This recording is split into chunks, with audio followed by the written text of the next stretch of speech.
Salut tout le monde, bienvenue chez Doro Poetic Color, j'espère que vous allez bien.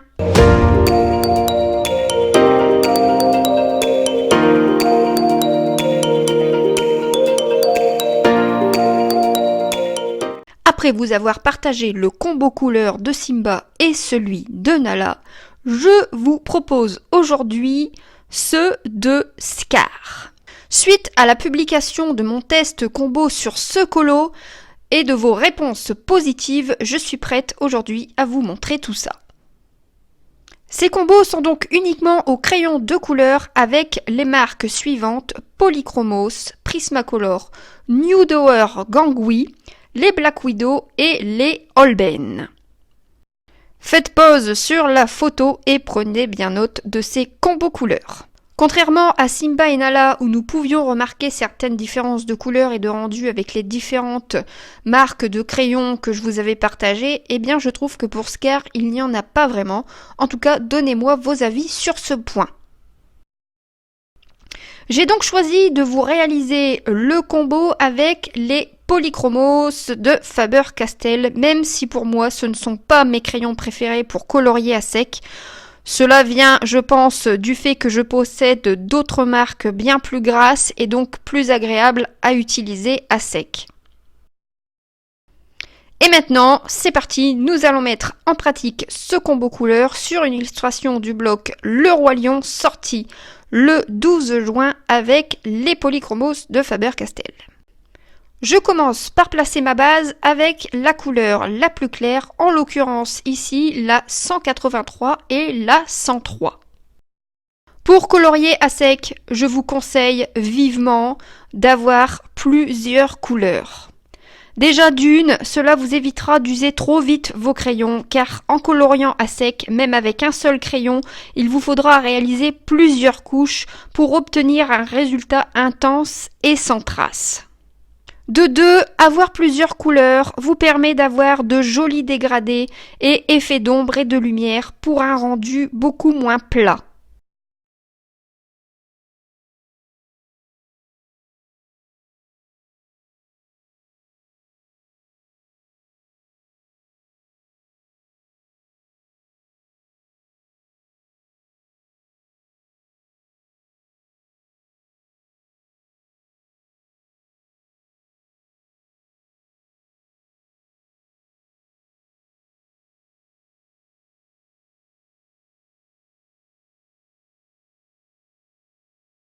Bon, un changement de lumière s'imposait, je ne sais pas vous, mais je trouve qu'on voit beaucoup mieux maintenant les couleurs. Ma base est placée, je vais donc m'attaquer aux ombres, mais je vais y aller progressivement avec la nuance 176. Chaque couche de crayon de couleur que vous allez placer doit être coloriée sans appuyer, ayez la main légère, pour ne pas saturer le papier et faciliter ensuite le mélange de vos couleurs entre elles.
Mes ombres sont bien visibles, je vais donc pouvoir les accentuer avec mon noir.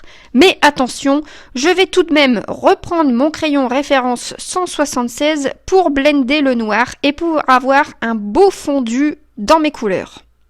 Cette étape du plaçage des ombres est la plus importante, c'est ce qui va déterminer les reliefs. Voilà pourquoi je vous conseille de bien regarder votre illustration avant de vous lancer dans la mise en couleur afin de définir l'emplacement de vos zones d'ombre. Ou bien, une technique bien plus simple, c'est de vous aider avec une illustration photo-image que vous trouverez sur le net avec l'aide de Pinterest ou un autre site. Ça, c'est vraiment la technique d'aide que j'utilise le plus souvent pour pouvoir placer mes zones d'ombre correctement, sans prise de tête.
Je vais continuer à travailler mes zones d'ombre avec la référence 283.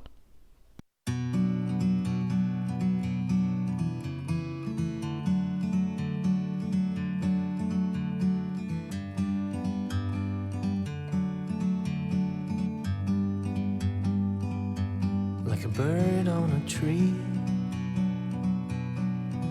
I'm just sitting here. I got time, it's clear to see. From up here, the world seems small. We can sit together. It's so beautiful, you and me. We meant to be in the great outdoors, forever free.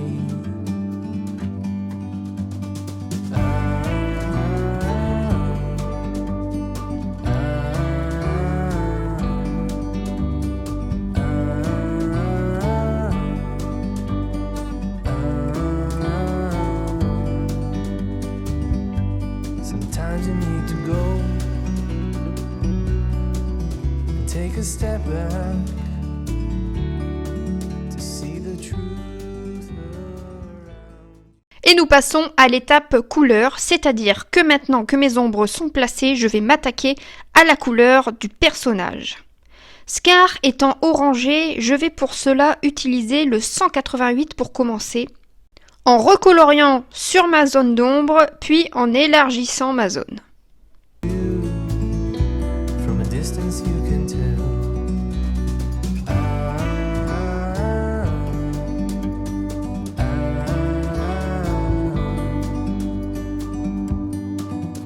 You and me, we're meant to be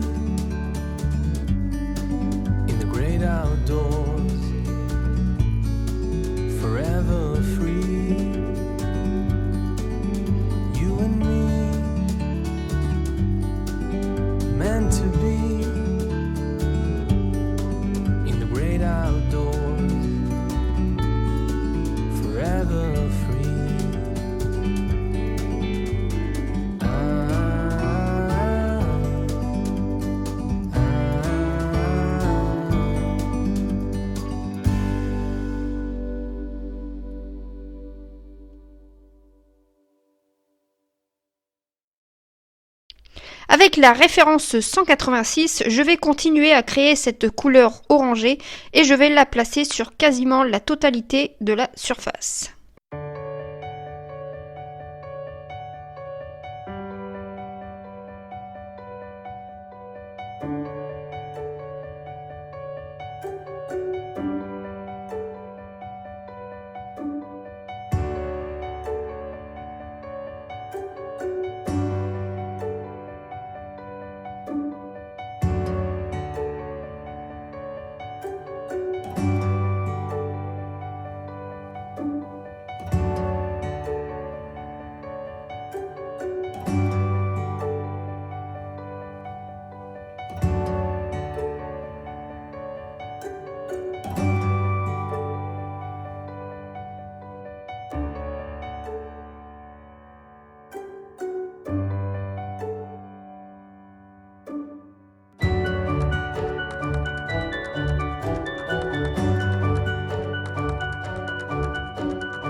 Ensuite, je reprends ma base claire, donc la référence 183, pour blender toutes mes couleurs avant de venir mettre la touche finale avec la référence 113, qui va révéler concrètement la couleur du personnage.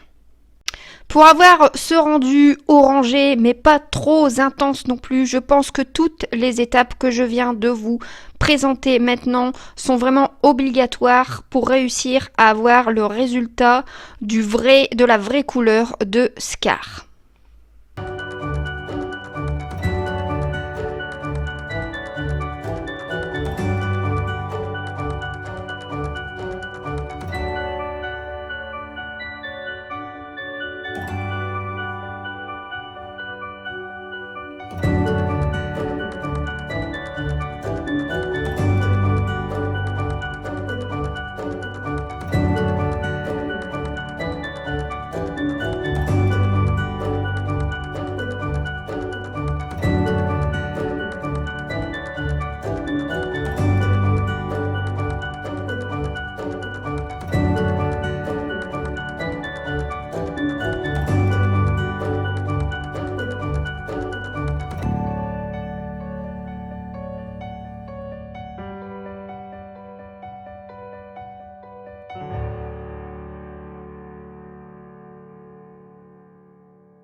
Même si la crinière ici de Scar est déjà coloriée totalement en noir, il vous est totalement possible de venir y mettre du relief et des effets juste avec votre crayon blanc, que ce soit votre crayon blanc de Polychromos, de Prismacolor, de n'importe quel combo que vous avez choisi pour réaliser la couleur de Scar. C'est tout simple, vous allez le voir là tout de suite dans la vidéo et vous pouvez aussi y ajouter, pour avoir une touche un petit peu plus intense, quelques traits de Posca blanc. Ça, c'est une étape qui n'est pas obligatoire, évidemment. Moi, j'adore le Posca et je mets toujours du Posca dans tous mes coloriages, même si c'est juste une toute petite touche. Donc là, je suis venue mettre quelques petites touches de Posca, que ce soit dans la crinière ou sur la fourrure de Scar.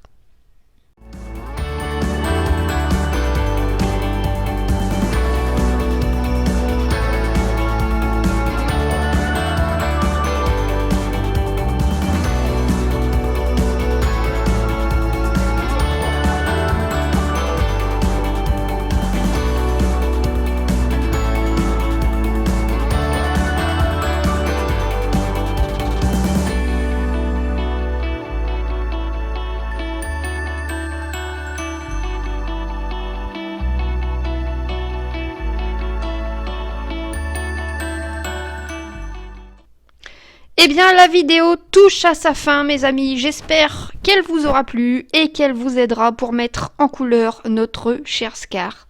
Méchant, peut-être, mais qui, sans lui, l'histoire du Roi Lion n'aurait pas les mêmes impacts et les mêmes émotions.